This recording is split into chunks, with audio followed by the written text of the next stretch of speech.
चंद्रपूरच्या मोरवा विमानतळाजवळ 16 एकरमध्ये पंतप्रधान मोदींची सभा होणार। महायुतीचे उमेदवार सुधीर मुनगंटीवार यांच्या प्रचारासाठी जाहीर सभेचं आयोजन। चंद्रपुरात पंतप्रधान मोदींची पहिली प्रचार सभा। पंतप्रधान मोदींचं पहिलं भाषण असल्यामुळे कार्यकर्त्यांमध्ये उत्साह। सभेच्या पार्श्वभूमीवर पोलिसांचा बंदोबस्त। चंद्रपुरात 2014 मध्ये मोदींच्या सभेनंतर लोकांनी भाजपला जो कौल दिला तसाच यावेळी पण देईल भाजपचे चंद्रपूरचे लोकसभेचे उमेदवार सुधीर मुनगंटीवार यांचा विश्वास। मोदींच्या मनासारखं झालं तर ठीक, नाही तर सत्तेचा गैरवापर होतो ही हुकुमशाही आहे। आता संविधानावर हल्ला होतोय, या विरोधात आपल्याला निवडणुकीत लढायचं आहे। शरद पवारांची मोदींवर टीका।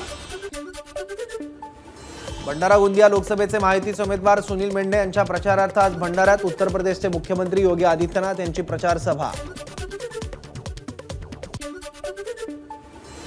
वर्ध्याच्या हिंगणघाट इथं योगी आदित्यनाथ यांची दुपारी निवडणूक प्रचार सभा। 10 वर्षांनंतरही यांना मतं मागण्यासाठी महाराष्ट्रात यावं लागतं। उत्तर प्रदेशमध्ये परिस्थिती चांगली नाही, योगींनी तिथे थांबायला पाहिजे, तरी ते महाराष्ट्रात येत आहेत। हे निवडणूक आचारसंहितेचं उल्लंघन। संजय राऊतांची योगींच्या महाराष्ट्र दौऱ्यावर टीका।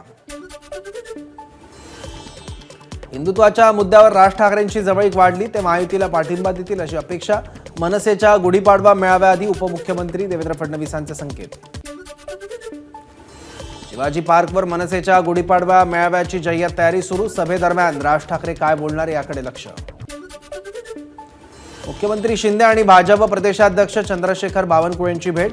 पारशिवनीला प्रचारासाठी जात असताना शिंदे कोराडीतील बावनकुळेंच्या निवासस्थानी। मुख्यमंत्री शिंदेंच्या नागपुरातील रामगिरी या निवासस्थानी रात्री उशिरा महायुतीची बैठक। बैठकीला चंद्रशेखर बावनकुळे आणि घटक पक्षाचे पदाधिकारी उपस्थित।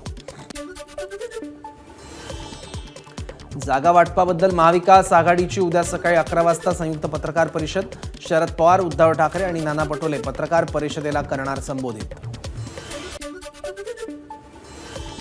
मवियात कोणतीही बिघाडी नाही, कोणी टोकाची भूमिका घेतलेली नाही। संजय राऊतांचं मविया जागा वाटप बिघाडीवर वक्तव्य, तर बिघाडी महायुतीत दिसते, राऊतांचा महायुतीवर निशाणा।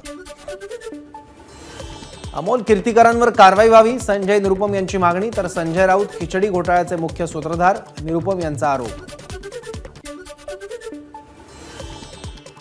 संजय राऊतांकडून प्रशंसेची अपेक्षाच नाही, त्यांनी नाना पटोलेंवर बोलावं, अशोक चव्हाणांचा संजय राऊतांना सल्ला। मराठा आरक्षणाच्या बाजूने आजही असून जरांगेंना समर्थन, अशोक चव्हाण यांचं वक्तव्य। सांगली लोकसभेसाठी काँग्रेस ठाम, काँग्रेस पक्षश्रेष्ठी ठाकरे गटासोबत चर्चा करतील, काँग्रेस नेते बाळासाहेब थोरात यांची प्रतिक्रिया। सांगली लोकसभा जागेसाठी काँग्रेस नेत्यांची बैठक। विश्वजित कदम, बाळासाहेब थोरात यांच्या भेटीला। सांगलीची जागा काँग्रेसला मिळवण्यासाठी विश्वजित कदम आग्रही। छत्रपती संभाजीनगर लोकसभेवर महायुतीकडून जो उमेदवार दिला जाईल त्याच्यासाठी आम्ही काम करू, मंत्री संदीपान भुमरेंची प्रतिक्रिया, तर संभाजीनगर लोकसभा शिवसेनाच लढवणार, संजय शिरसाट यांची माहिती। शिवसेनेच्या काही उमेदवारांची उद्या घोषणा होणार, आमदार संजय शिरसाट यांची माहिती, तर नाना पटोलेंनी पुन्हा घरवापसी करावी, शिरसाट यांचा सल्ला। नाशिक मतदारसंघासाठी महायुतीकडून पर्यायी उमेदवारांचा शोध सुरू, राष्ट्रीय स्वयंसेवक संघाकडूनही उमेदवारांची चाचपणी, विश्वसनीय सूत्रांची माहिती। नाशिकमध्ये विद्यमान खासदार हेमंत गोडसेंना उमेदवारी मिळावी, शिवसेना जिल्हाप्रमुख अजय बोरस्ते यांची मागणी, तर मुख्यमंत्र्यांच्या आदेशाचं पालन करू, बोरस्तेंची प्रतिक्रिया। महायुतीकडून सातारा लोकसभेसाठी उदयनराजे भोसले इच्छुक, मोठ्या लग्नाच्या याद्यांना वेळ लागतोच, उमेदवारी का जाहीर होत नाही या प्रश्नावर उदयनराजेंची प्रतिक्रिया। तुळापुरात खासदार उदयनराजे भोसलेंनी घेतलं छत्रपती संभाजी महाराजांच्या स्मृतीस्थळाचं दर्शन, उदयनराजे सातारा निवडणूक लढवण्यास इच्छुक।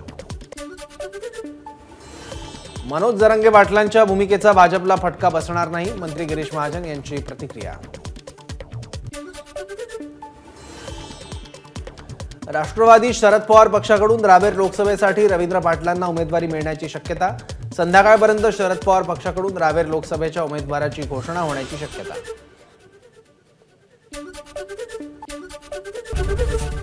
एबीपी माझा, उघडा डोळे बघा नीट।